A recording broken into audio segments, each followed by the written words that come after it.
Então eu queria resgatar um pouquinho rapidamente primeiro onde a gente estava semana passada na questão dos papéis. E eu usei os bonequinhos, acho que vocês lembram aí, para representar partes nossas, né? Então, por exemplo, eu estava falando de cada um de nós tem várias partes. Então, por exemplo, está aqui a Alessandra, que é a consultora, que nesse momento está fazendo uma live, que tem as suas competências, as suas habilidades e comportamentos do papel de consultora atuando numa live, certo? Então, são competências específicas do papel aqui de consultora, Alessandra. Aí também tem a consultora, só que eu peguei um menininho, gente. Eu acho que eu tô um pouco com a energia masculina aflorada aqui hoje. Deixa eu deixar ele de lado e pegar uma menininha bem rosinha. Aí, agora sim. Ver se eu acoplo esse feminino aqui, né? Nem que seja na consciência ali. Então, a consultora aqui. E aí tem a Alessandra, que é a Alessandra, que é a mãe, por exemplo, que ontem ficou até as 3 da manhã conversando com o filho, trocando ideia, e que tem várias outras habilidades, comportamentos e atitudes. Aí tem a Alessandra, que é a namorada, né? Que também, dependendo do contexto, tem outros comportamentos. Se eu fosse falar de mim especificamente para facilitar aí o exemplo, a gente falaria, a Alessandra aqui, que é consultora, ela tem um interesse, adora estudar. A Alessandra, que é mãe, ela já tem um espírito maternal super forte e adora cuidar, né, acolher e direcionar. A Alessandra namorada já é a Alessandra mais carinhosa, mais fofa, entre aspas, né? Meu namorado tá aí assistindo, ele pode daqui a pouco fazer um comentário se é tão fofa ou nem tanto assim. Mas que tem a sua fofice, que não aparece muito na maternidade, que não aparece aqui como consultor. Imagina eu fazendo live com aquele comportamento de namorada, não ia ser muito interessante, né? Ia ser meio esquisito. E ainda tem a Alessandra filha, por exemplo, que hoje de manhã estava conversando com a mãe, trocando algumas questões a respeito de todo momento que a gente está vivendo, os desafios, mas que se coloca lá no papel de filha e que precisa também aceitar ser cuidada, porque quando a gente é filha, a gente às vezes fica querendo mandar nos pais, né? Isso não funciona, isso não é nosso lugar. Então, a gente falou desses comportamentos e do nosso desafio de entender cada dinâmica aqui nesses papéis e a relação com as outras pessoas num momento como esse da Covid, que a gente está aí na quarentena, conversando, trocando, né, e convivendo num ambiente fechado com outras pessoas que também têm seus papéis complementares aqui. E que, neste momento, está sendo obrigada a viver muitos desses papéis, aliás, todos esses papéis, num único setting, ou seja, numa única cena. A gente no mesmo lugar trabalha, é namorada, é filha, é mãe, é tudo. E isso gera várias dinâmicas que emocionalmente vão desgastando a gente se a gente não sabe separar esses papéis e ter agilidade emocional dentro da gente para sair de um papel para o outro, né? Ou seja, para mudar o nosso comportamento, mudar nossa forma de lidar uns com os outros em cada momento que a gente está vivendo no mesmo dia, dentro do mesmo lugar com aquele monte de gente. Então a gente veio até aqui semana passada, né? Até essa dinâmica. E aí, o que a gente vai fazer hoje, né? O convite é falar sobre controle e autoconfiança. Quando a gente tem essas dinâmicas, vou deixar as bonequinhas descansando aqui agora, que eu acho que é legal a gente se ver. Aqui eu tô com o meu super blaster filho aqui me ajudando, e agora ele tá no papel de assessor e ele tá escrevendo para mim aqui os principais comentários. Somos todos atores, todos nós temos vários atores na cena, é verdade, a gente tem que fazer vários papéis e com inteligência emocional para tudo isso, né? Então, a gente, dentro de toda essa dinâmica, tenta ter controle. É assim, eu não sei você, mas eu posso falar aí por mim. É desafiador esse negócio, porque a gente acha que é possível ter controle. E a gente experimenta exercer controle, sim, mesmo não percebendo que a gente está tentando exercer controle. E isso é muito interessante. Por quê? Eu, me preparando para essa dinâmica de hoje, estava fazendo uma retrospectiva da minha relação, por exemplo, com a questão do controle, que eu não tinha tanta consciência assim, né? E aí eu vi que eu fui evoluindo, mas ainda tem muita gente para evoluir, vocês não têm noção, muito, mas muito de verdade. Tanto profissionalmente quanto pessoalmente, até porque todos esses papéis vivem junto aqui dentro.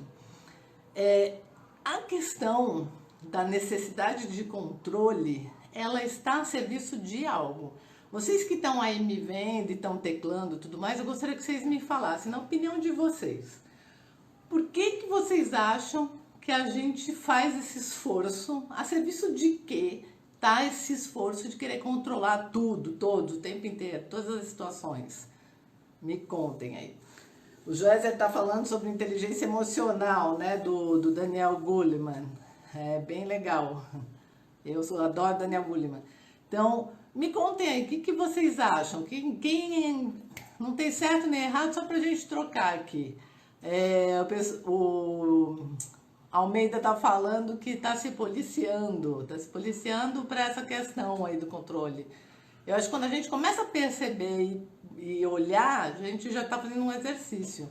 O Maurício está respondendo que ele acha que a gente tenta exercer controle para ter uma sensação de sobrevivência. O Joézer está falando que tudo gira em torno dos nossos valores. Oi, Leda, Leda chegou. A Claire está falando que a gente tenta exercer controle para ter segurança.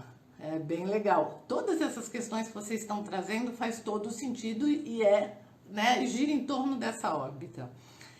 Mas a grande questão, estudando aí diversos autores que falam sobre controle e tudo mais, a gente exerce ou tenta exercer controle ou acha que controla alguma coisa, né, por falta de autoconfiança naquele momento ali que a gente está sendo desafiado. O Joézer está falando aqui, ó, dependendo de como hierarquizo, demonstro as minhas emoções. A Dani está falando que a gente faz isso para autodefesa. A Isabel está falando que essa é a minha live, kkkk, a controladora. Bel, é tudo ilusão. A Thaís está falando que é por segurança, né? Vejo que queremos controlar por não ter o domínio das emoções e impulsos. É por aí, gente. Se você for cavocando todas essas questões que vocês estão trazendo e ainda as que vocês pensarem, está trazendo aí questões de arrogância, insegurança. A base, a causa raiz da necessidade de controle está na baixa autoconfiança. E não é que a gente não tem confiança, ou que a gente tem baixa autoestima, não. A gente tem muitas vezes, em momentos, uma insegurança, uma baixa autoconfiança. A gente não está dominando, a gente não está seguro daquilo, né? Então, a gente precisa assumir isso, primeira coisa. A questão do controle está diretamente relacionado à questão da confiança. Eu vou citar aqui alguns autores para vocês. A Parofio aqui, o Nelson está falando que é um escape. É um escape para não olhar mesmo, para que a gente não controla, né? E admitir que a gente não controla é muito desafiador. Olha o momento que nós estamos vivendo com essa pandemia, onde nós somos todos convidados obrigatoriamente a fazer essa quarentena, que está totalmente fora do nosso controle. Por mais que a gente queira fazer coisas, tem muitas coisas que estão impossíveis de serem feitas. E a gente não teve o controle, a gente não teve a escolha, a gente teve que lidar com a situação, a gente teve que lidar com essa realidade, que a gente não teve controle. Mas a gente tem o comando. O comando significa o quê? O que a gente faz com o que está acontecendo com a gente. E a gente vai falar disso um pouquinho mais pra frente, tá? Porque antes disso eu gostaria de ajudar a gente aqui a ampliar nossa percepção e vocês fiquem bem à vontade também para trazer aí a percepção de vocês. A Lu tá falando aqui que tá passando por isso na quarentena, fez repensar muita coisa, tá todo mundo passando por isso. E o que eu quero trazer para vocês é assim, ó, quais são as formas que a gente faz, o que a gente faz para conseguir este controle, conseguir entre aspas, né? Para tentar como e o que a gente faz para tentar controlar. A gente aqui tem várias ideias, mas eu vou compartilhar com vocês 4 dinâmicas comportamentais que todos nós fazemos em algum momento, em algum contexto, mas normalmente cada pessoa tem uma preferência para exercer controle por uma dessas dinâmicas aí, uma dessas estratégias. E também já vou adiantar que a gente aprende isso muitas vezes não, com certeza, desde criança, né? E a gente leva isso para as nossas relações pessoais e muito também para as relações profissionais. E isso aqui, quando a gente volta na questão dos papéis, eu posso perceber muitas vezes que num papel a tentativa de exercer controle é de um jeito diferente da tentativa do outro. E eu vou falar para vocês quais são essas 4 dinâmicas aí. Vamos começar então. Deixa eu só ver o que estão falando. O Joézer está falando aí para parar de repetir aquilo que já sabemos que vai se repetir. A gente é muito louco, né, gente? A gente tem uma capacidade assim incrível de fazer essa dinâmica. Vamos lá. O que você tá querendo aprontar aqui, me conte? Apareceu os bonequinhos? Bruno quer que fique aparecendo os bonequinhos. Aqui não tá apertando. Tá bom. Então vamos lá, eu vou começar então, vou falar primeiro quais são as 4 dinâmicas e como elas funcionam pra gente fazer esse exercício de reflexão de qual é que eu uso, qual que eu não uso, qual que eu me identifico ou não. E aí é o seguinte, gente. Primeira dinâmica de tentativa de exercer controle é a manipulação. Essa palavra já até dá um ruído assim no ouvido, né? Como que é a tentativa de controle por manipulação? Primeira coisa, a pessoa que está tentando exercer controle por manipulação, ela utiliza a culpa como um motivador, como um agente motivador. Ela é capaz de se prejudicar só para gerar no outro uma sensação de culpa e aí, por culpa, o outro vai lá e consegue aquilo que quer. A manipulação, normalmente, ela é uma forma de controle bem passiva, bem disfarçada. Quem costuma, se a gente cruzar isso com a nossa live da semana passada, quem costuma usar essa forma de controlar são as pessoas quando estão na dinâmica emocional da vítima. A vítima adora exercer este lugar da manipulação. Ela se faz assim de sofredora, ela faz com que o outro se sinta responsável por ajudá-la de qualquer jeito, ou seja, fazer o que ela quer para não vê-la daquele jeito. O Joézer está falando aí que afinal só se arrisca aquilo que vai se repetir. Preciso fazer uma filmagem. Muito bom, Joézer. Beijo. Pessoal aí da constelação está falando, primeiro perceber que está exercendo controle. Primeira coisa a gente perceber. Mas muitas vezes nós não fomos educados para entender de verdade as nossas dinâmicas, que nem semana passada a gente falou. Quando a gente está sendo vítima, quando a gente está sendo agressor, quando a gente está tentando ser salvador. E aí, por não ter essa consciência, por a gente não ter sido educado emocionalmente, a gente deixa passar e nem percebe, a gente fica inconsciente no processo. E muitas vezes, o Caio aí chegou, muito bom, Caio. Muitas vezes o que acontece? A gente também faz essa manipulação ou a gente se deixa ser manipulado muitas vezes e nem está percebendo. E quem está manipulando, às vezes também não está percebendo. Pode ser uma dinâmica muito inconsciente. E é interessante, porque isso acontece desde que as crianças são experts nisso, né?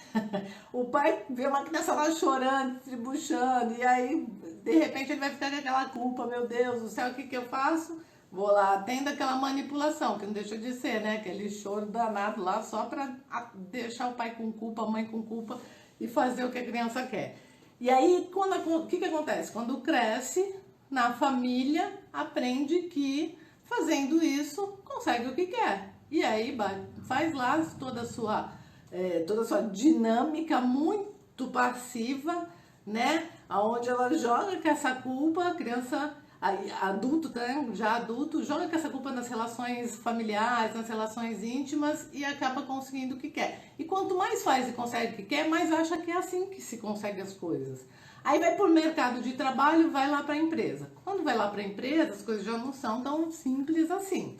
Mas a pessoa ainda exerce essa dinâmica. É muito comum eu ver nos atendimentos que eu vou fazendo aí dentro das empresas, que as pessoas muitas vezes ficam tendo dinâmicas com seus pares ou líderes e liderados, dinâmicas de manipulação, através do coitadinho, da vítima, que fica lá todo jogando a culpa pro outro e o outro se sente na obrigação de pegar, porque muitas vezes é muito duro, gente, a pessoa chega até se prejudicar. Sabe, ó, se você pensar assim no trabalho, será que você nunca teve um colega, ou até você nunca fez algo, falou assim, também agora eu vou ficar até tarde, só pra pessoa amanhã ficar com culpa que deixou isso aqui pesado pra mim. Isso é uma forma de manipulação para tentar ter controle sobre o outro, porque quer que o outro perceba que ele é isso ou aquilo, né? A Luzinete está falando aí, o duro é quando sabemos da manipulação e nos deixamos levar. É, isso. Quando a gente faz isso, gente, quando a gente sabe que está sendo manipulado e se deixa levar, tem uma pergunta que não quer calar, que é: qual é o ganho secundário que você está tendo? O que você está ganhando por estar se deixando manipular?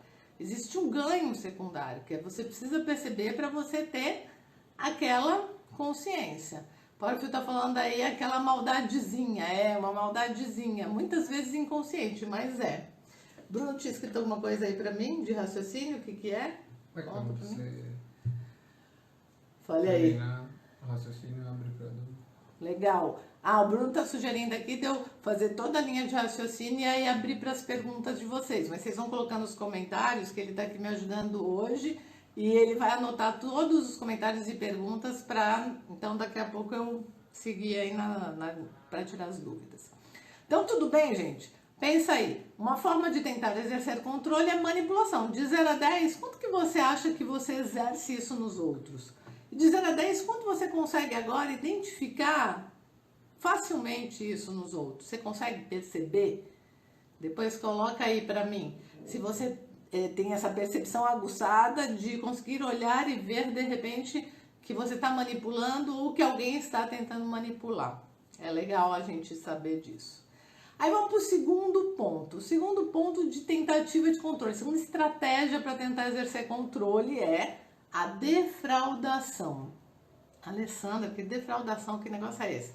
A defraudação é muito interessante, porque a defraudação é aquela pessoa que tenta exercer controle criando uma ilusão. Ela nutre expectativas que ela sabe que você gostaria que fosse atendida, mesmo sabendo que ela nunca vai atender.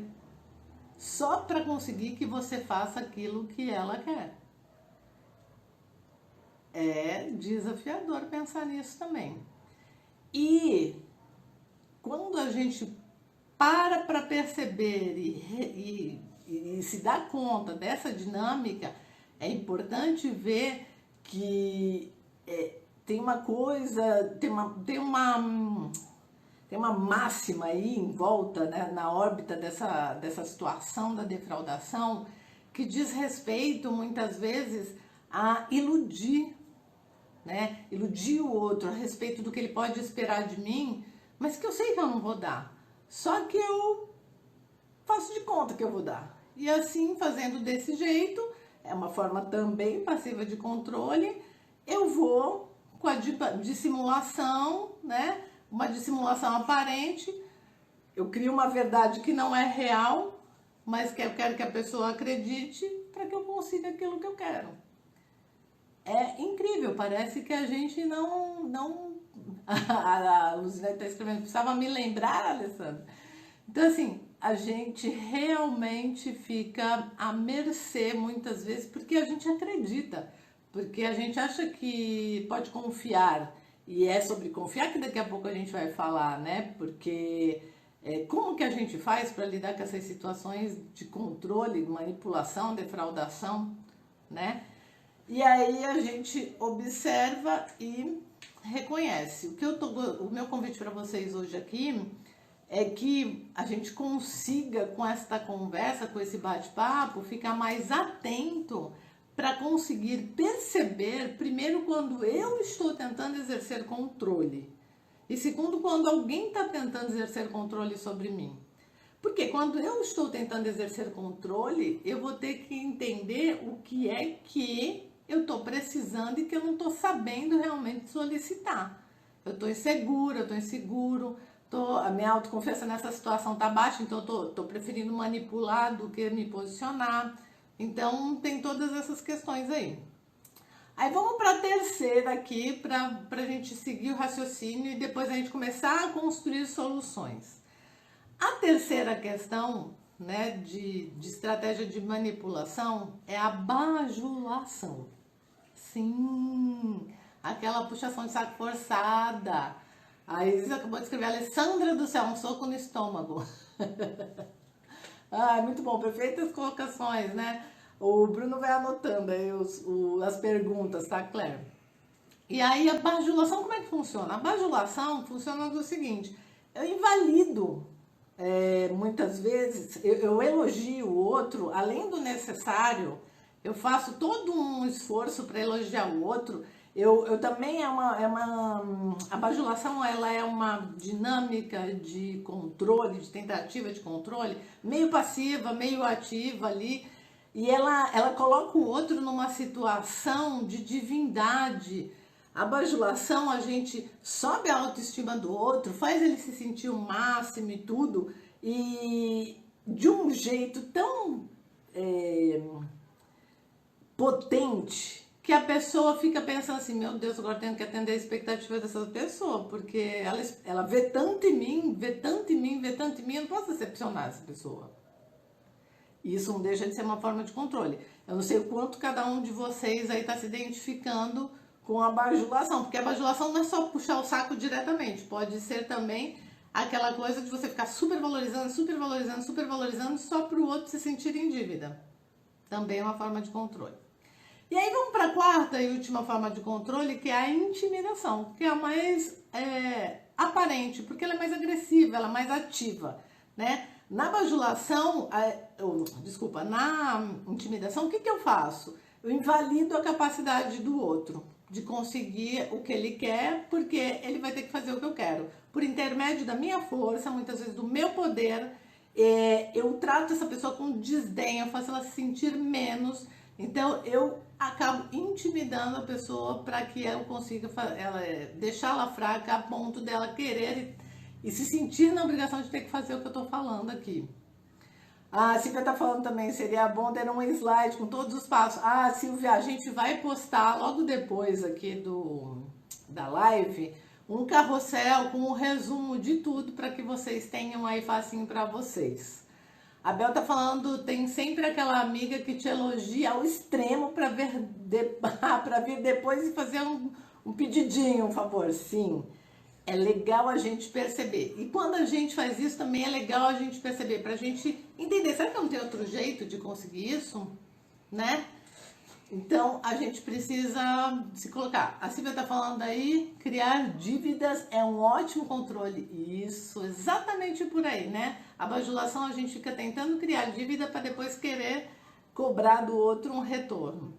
Então, gente, só pra gente fechar aqui esse raciocínio dessa parte, poder ir para as soluções, senão fica muito angustiante esse negócio, a gente tenta controlar, né? Primeiro, manipulando, segundo, defraudando, terceiro, bajulando e quarto, intimidando. Se a gente fosse falar bem resumidamente, uma solução específica para cada um no que diz respeito a nós, né? Eu me pego numa situação tentando exercer um controle por manipulação. O que eu preciso fazer, Alessandra? Como é que eu lido com isso? Percebi. Estou aqui tentando controlar para conseguir o que eu quero, só que através da manipulação. A solução é, primeiro, manter a lucidez de se ver e entender qual a necessidade, porque você não está querendo se colocar, porque você não está querendo solicitar. E se você, ao contrário, está se percebendo sendo manipulada para que a outra pessoa tenha controle, você precisa manter também a lucidez e se basear na conversa com essa pessoa em fatos, em dados, né? E não em julgamentos, e não nas contações de história, que a manipulação é cheia de contação de história. Pensa numa coisa criativa, é quem quer manipular, conta umas histórias bonitas. A gente também, quando a gente quer manipular, conta um monte de história, é um perigo. Essa é uma solução para manipulação. Para defraudação, se eu me percebo defraudando, sempre que eu estou fazendo uma tentativa de controle, eu preciso olhar para mim e reconhecer o que é que eu estou precisando e por que eu não estou me posicionando. Eu estou usando essa coisa de nutrir uma expectativa. Gente, sempre a nossa dinâmica vai ser a de nos olhar e a de nos questionar sobre a nossa necessidade.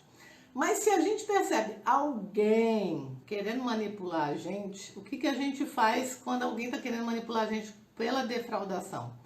A gente primeiro alinha expectativa. Chama essa pessoa para uma conversa, porque assim, ela está querendo nutrir expectativas em mim que eu estou achando que não são muito verdadeiras, que ela não vai cumprir. Então eu chamo ela e vou falar assim, vamos jogar aqui, bem honestamente, qual é a sua real expectativa, como eu posso contribuir com você e de repente como a gente pode fazer uma troca nessa situação, né? Como a gente pode se ajudar. E aí a gente desmascara, a gente coloca luz nessa situação, na defraudação e resolve. Assim como a gente põe luz na manipulação, né? E resolve. Na bajulação é muito fácil. Na bajulação, primeiro, é a gente deixar os elogios passar. Entende? Deixa passar, percebe, fala, agradece, seja educado e tudo mais, mas deixa passar. E se você está bajulando, novamente, volta lá para o seu autoquestionamento. O que está faltando para você se posicionar e realmente solicitar, declarar o que você quer, o que você precisa? Conta aí, qual é o gatilho, qual é o recurso que você está precisando, né? E aí fica mais fácil de você ganhar força, se apropriar da sua força e se posicionar. A Paurofil está fazendo também uma pergunta, eu pedi para o Bruno anotar aqui e responder todas de uma vez. Aí, na intimidação, qual que é a solução? Gente, a intimidação, a gente precisa, aí, mais do que nunca, a gente precisa se posicionar colocando limites claros, específicos, né? Não se deixar levar pela falação. A gente tem que trazer essa pessoa e declarar especificamente que você está percebendo que esse limite está sendo ultrapassado e que você precisa que esse limite seja respeitado. Então, são as formas como a gente lida e tudo isso vai estar no resuminho para todo mundo, tá bom? Aí eu quero ir para a parte que para mim aí a gente tem mais 20 minutinhos, é a parte mais importante do nosso bate-papo aqui, que é sobre confiar. Então vamos pensar assim, ó, a gente começou falando dos nossos papéis e da forma como a gente cria dinâmicas emocionais nele. Essas dinâmicas emocionais são, muitas vezes a gente pegou 3 para estudar, que é a vítima, o agressor e o salvador. E se a gente fosse falar sobre como cada uma dessas prefere lidar, né? Qual a estratégia que ela usa para controlar, a gente poderia falar assim, ó, que a manipulação ela é muito usada pela vítima, a defraudação ela é muito usada pelo salvador, a bajulação ela também é muito usada pelo salvador e a intimidação pelo agressor. Mas a gente não pode generalizar, tá? Só para a gente fazer um link de lá para cá.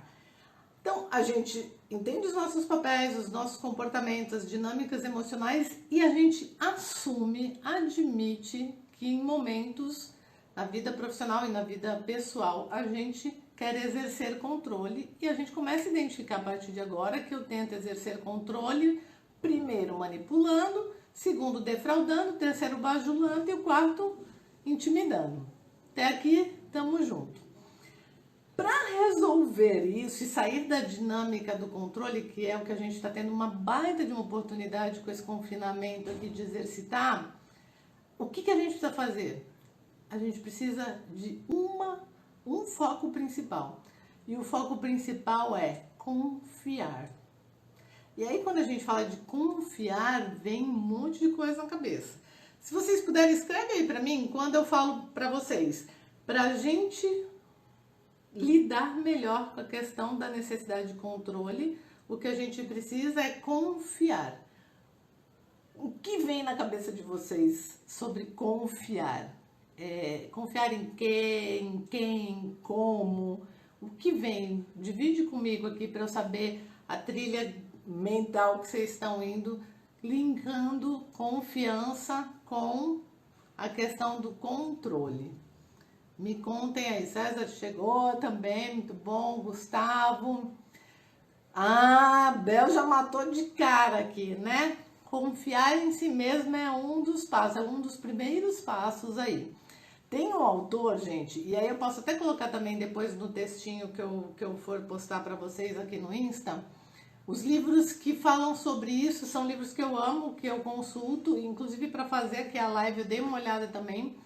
E tem um autor incrível que é o Stephen Covey, né, que eu adoro o livro dele, que é o principal livro que eu gosto dele é A Terceira Alternativa. Não sei se vocês já leram, super recomendo para vocês. Mas Stephen Covey, ele fala muito fortemente sobre a questão de, para a gente estabelecer relações de confiança numa organização, numa equipe, numa empresa, numa família, primeiro, a gente precisa confiar na gente mesmo.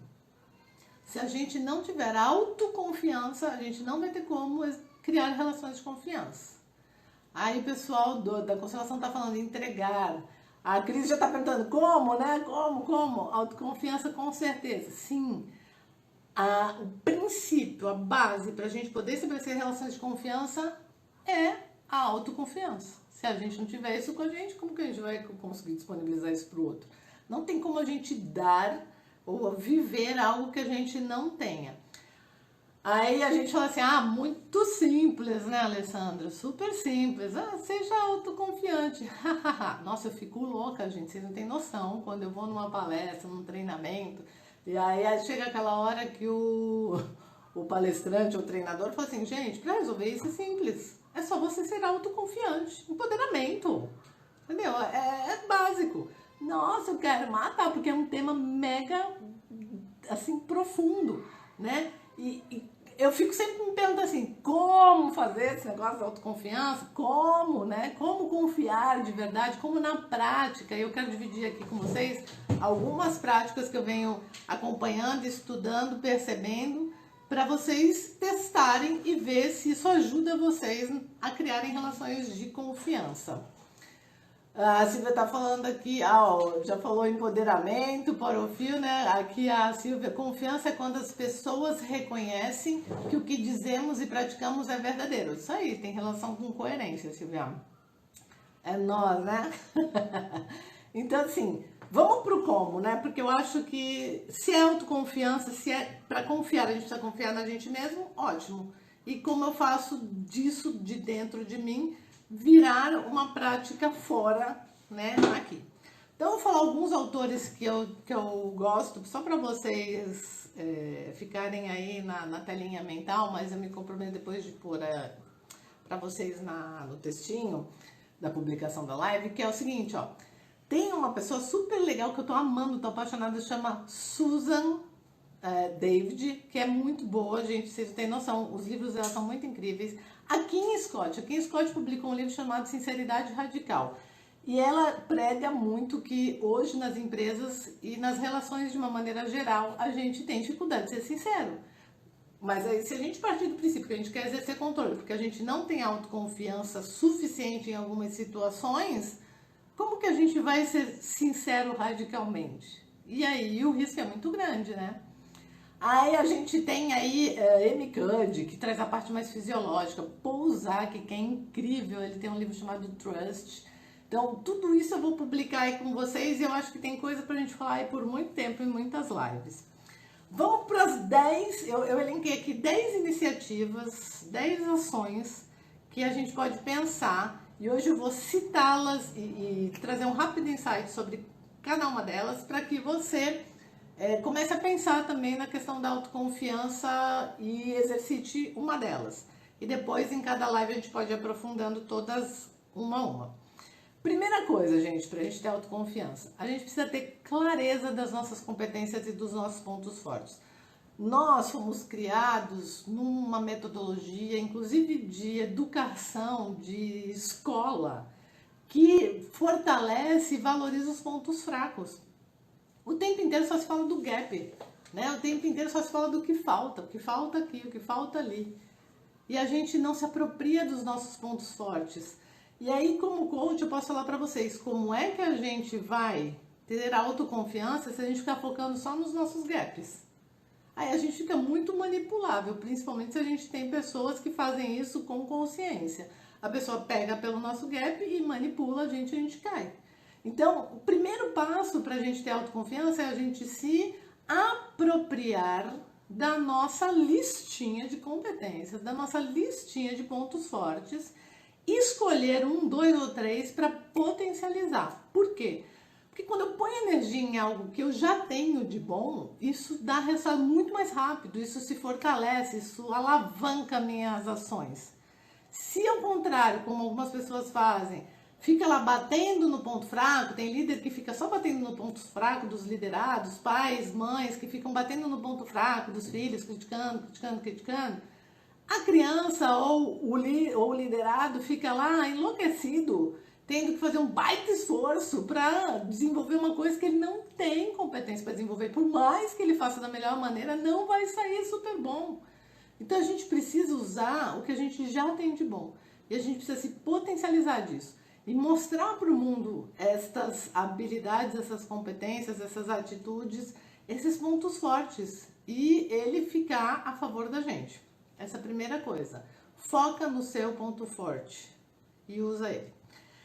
Depois, também ainda a respeito de nós, da nossa autoconfiança, a gente precisa conhecer e ter clareza quais são os nossos valores. Qual é o valor mais prioritário, que mais pesa nas suas decisões, na sua vida? Qual é esse valor? Se você tiver clareza desse valor, vai ser muito mais fácil você agir de acordo com ele, de você declarar esses valores e inclusive quando tiver que se posicionar nas relações de controle, né, onde você estava tentando exercer controle ou alguém estava tentando exercer controle sobre você, se você tiver seus valores claros e declarados, você consegue agir de acordo com esses valores e aí você não tem um desgaste tão grande e isso conecta com a pessoa num lugar de mais confiança, porque ela percebe que você tem coerência, que era o que inclusive a Silvia tinha comentado ali atrás, né, quando a gente consegue falar e fazer coisas semelhantes. Agora tem gente que adora aquela frase, faço o que eu falo, mas não faço o que eu faço. Isso não passa confiança. Isso demonstra que a própria pessoa não tem autoconfiança. Então, o segundo ponto é esse. Terceira coisa, confrontar positivamente. Tem gente que agora vai querer me bater, né? Mas, Alessandra, a gente está falando de construir confiança. Como é que a gente vai construir confiança confrontando? Sim, a gente precisa confrontar positivamente, apontando as coisas que são desconfortáveis para a gente, apontando as questões que não tão legais. Eu convido vocês a verem os videozinhos de resumo da Kim Scott lá sobre sinceridade radical. Porque se a gente se importa com essa relação, se a gente se importa com o outro, a gente vai falar a verdade. A gente vai se vulnerabilizar. Mesmo com receio, a gente vai se colocar. Então a gente declara, a gente confronta ali as coisas do jeito que a gente entende, só que a gente faz isso com um pouco de estrutura. Eu falo que a gente faz isso com comunicação não violenta. A gente coloca aquilo que está nos incomodando no outro a partir do desconforto que aquilo está gerando na gente. Então vamos pensar assim, que eu sou um líder e meu liderado chega atrasado, né? Eu vou ter que falar com esse cara, né? Não é normal, ele não está chegando atrasado uma vez ou duas, ele está recorrentemente fazendo isso e isso está afetando a dinâmica do restante do grupo. As pessoas estão olhando inclusive para mim, vamos dizer ali como líder, e falando, mas vem cá, né? O líder não vai fazer nada com isso? Eu preciso chegar para esse liderado e conversar com ele. Só que eu não vou chegar lá e falar, né? O confronto não é o confronto negativo, o embate de chegar e... vem cá, você está chegando atrasado toda semana? O que está acontecendo todo dia? Qual é, né? O que está pegando? Não, eu preciso falar para ele de um lugar da comunicação não violenta, que é o que aquilo afeta em mim. Então eu chego para esse liderado e começo a conversar com ele e falo assim, olha, Primeiro fato. Segunda, terça e quarta, você chegou num horário X, por exemplo, 9h30, e eu contava com você aqui às 9, né? O nosso combinado é às 9. Quando você não está, e eu vejo que... Eu te procuro e vejo que você não está, isso gera um desconforto em mim. Eu fico me sentindo preocupado, muitas vezes desconsiderado. Eu gostaria de entender essa situação, né? Porque eu me importo com a nossa relação e eu gostaria de poder ajudar. Então, eu falo sobre o que está acontecendo, como aquilo me afeta, mas eu confronto isso positivamente, tá? Então, essa é a terceira coisa. A quarta coisa é evitar julgamento. Para a gente poder ter uma relação de confiança com a gente mesmo e com o outro, eu preciso diminuir drasticamente a minha relação com o julgamento. E aí eu mesmo falo para vocês, gente, é difícil pra caramba. Porque a nossa mente, ela foi programada para olhar e rotular, né? A gente vê e já cria uma história, já cria um rótulo.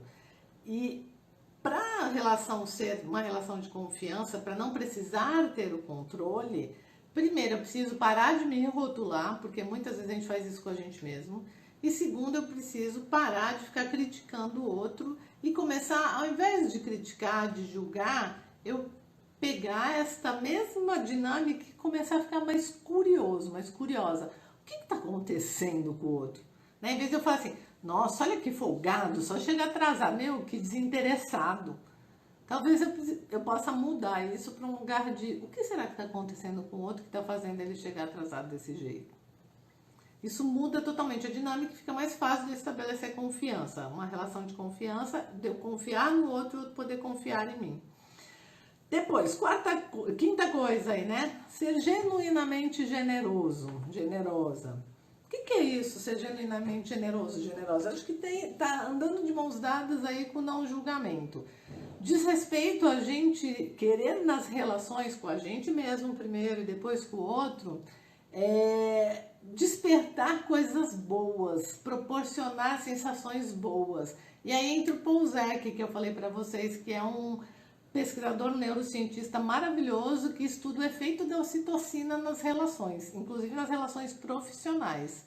E como a gente pode propositalmente despertar, estimular a ocitocina na nossa corrente sanguínea e também na relação com o outro. Como é que eu posso fazer com que o outro tenha esse hormônio aí, né? Totalmente disparado da sua corrente sanguínea e tenha sensações de afeto. E afeto não é fofice só, mas é de ser positivamente afetado na relação comigo. Então, eu preciso ser realmente, assim, genuinamente generoso. Continuando aí, sexta coisa, estabelecer relações de limites e alinhar a expectativa. Acho que isso está um pouco andando junto lá com confrontar positivamente, né? Quando eu confronto positivamente, é legal que eu deixe as expectativas alinhadas, que eu estabeleça limites e que eu respeite limites. Não existe relação de confiança. Eu não sei vocês podem comentar aqui comigo também. Não existe relação de confiança sem um conhecer o limite do outro. A gente precisa conhecer os nossos limites e conhecer os limites do outro. A gente precisa e deve falar dos nossos limites e perguntar sobre o limite do outro para a gente poder estabelecer uma relação de confiança, né? Aí, sétima coisa, assumir a nossa parte de responsabilidade. Só isso daqui, gente, dá um workshop aí de 16 horas, eu brinco com o pessoal. Quem me conhece sabe desse meu empenho, né, em despertar a autorresponsabilidade em mim mesma e nos outros. E aí não é para ir para uma vitimização, é para eu ficar com 100% dos meus 50%. O que significa isso, Alessandra? Assim, numa relação, cada um é responsável 50% pelaquela relação dar certo. Seja um líder liderado, pares ou quem quer que seja, marido, mulher, filho e mãe, pai e filho. Eu sou responsável 100% pelos meus 50% e a outra parte é responsável 100% pelos 50%. Então, uma pergunta legal que a gente pode se fazer para a autorresponsabilidade é: numa situação que eu tô vendo lá, a gente tá falando hoje sobre controlar, tentar controlar, né? Tentar ficar no controle. Tipo agora, aqui no confinamento que a gente tá vivendo nosso Big Brother da Covid dentro de casa. Como é que eu faço? Quando tem alguma situação que eu tô ali tensa, tentando controlar porque tá difícil para eu poder lidar com isso. O que eu tenho que fazer com essa situação? Tenho que olhar, parar e perguntar: qual é a minha parte de responsabilidade por isso que está acontecendo? Porque muitas vezes a gente vai para aquele lugar de terceirizar a culpa, a responsabilidade e não pega a minha. Para estabelecer relação de confiança com alguém, para alguém confiar em mim, para eu poder confiar em alguém, a gente tem que ter claro a responsabilidade de cada um, a participação de cada um. E aí sim a gente vai conseguir estabelecer vínculos, estabelecer confiança. Mais uma coisa, a gente precisa verificar, aí vem as últimas 3 coisas, tá, gente? Essas últimas 3 coisas eu diria pra vocês que são as minhas 3 ações coringa, que são ações um pouco mais sistêmicas, um pouco mais sutis. Que a primeira é, quando eu tô tentando controlar ou tô tendo uma sensação de que estão tentando exercer controle e vou me posicionar, mas eu quero construir uma relação de confiança, eu quero manter uma relação de confiança, eu preciso me perguntar, esta posição, este comportamento que eu estou querendo ter, eu estou fazendo ele de verdade do meu lugar, deste papel correto? Vamos rapidamente para isso voltar aqui para essa questão do papel.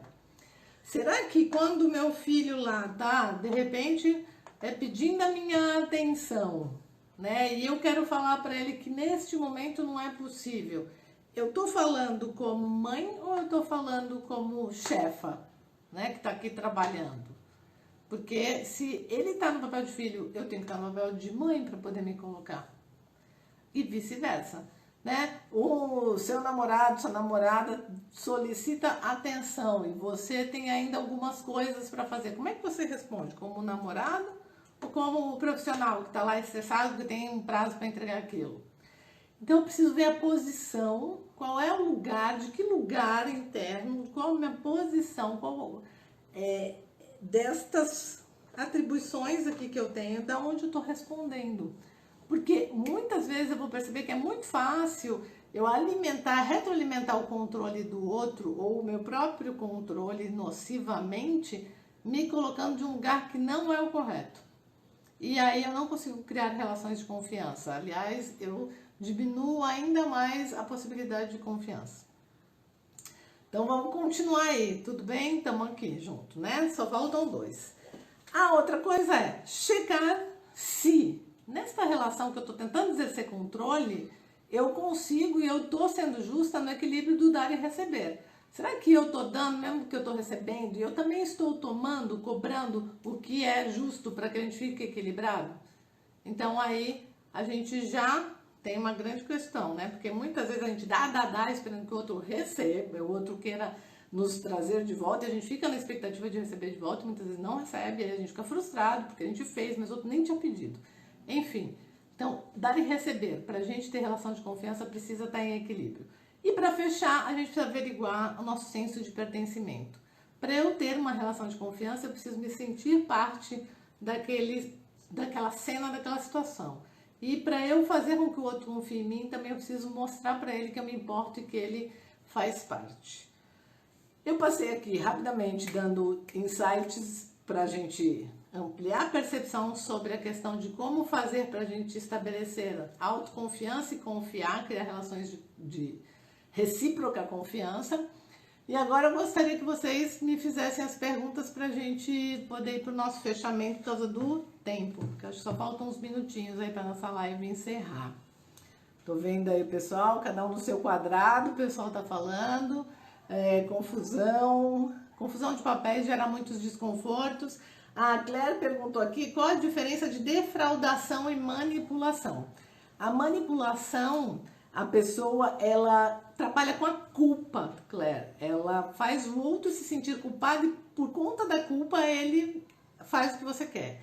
A defraudação não, a defraudação você nutre expectativas de que você vai atender o que ele espera, mesmo sabendo que você não vai, só para que ele fique na sua e você consiga dominar e controlar essa pessoa para conseguir algo que você quer.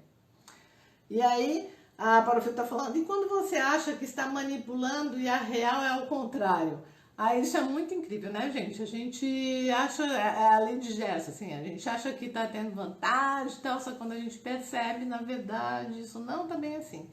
Então, acho que é importante que a gente cheque qual é a nossa verdadeira intenção dentro das dinâmicas das relações, sabendo do nosso papel e do como esta relação está sendo nutrida e retroalimentada, porque daí a gente pode abrir mão um pouco do controle, trabalhando mais na construção de confiança do que na necessidade de controlar, porque acha que não dá conta de se posicionar, tá bom? Muita coisa, né? É um tema assim que eu sou apaixonada, confiança é uma coisa que me toma, mas eu gostaria, se vocês toparem aí, cada semana a gente pega uma dessas 10 alternativas aqui para construir confiança e a gente destrincha ela, porque eu acho que em tempos como o que a gente está vivendo hoje, a gente precisa confiar, né? A gente precisa confiar na gente, a gente precisa confiar nas relações que a gente constrói e com isso a gente pode ter mais qualidade de vida, ter melhores resultados e ter mais força juntos, tá bom? Quem quiser, já estão falando que tá topado, tá legal. Adorei, adorei, eu também amei estar aqui com vocês mais uma vez. Tô gostando desse negócio, que essa brincadeira tá bem legal. A Cléria quer mais, eu também, vamos lá, né? Semana que vem, quinta-feira, 6 horas, a gente tá aqui, tá? Eu vou pensar em qual a gente aprofunda primeiro, se vocês quiserem escrever. Inclusive, quando eu postar lá, vou pedir para vocês me dividirem comigo o que vocês querem que fale mais.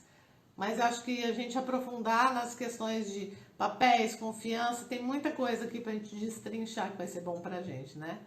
Muito bom, Ale, você generosa sempre. Você também, Silvia, amiga. Beijo, beijo, Pri.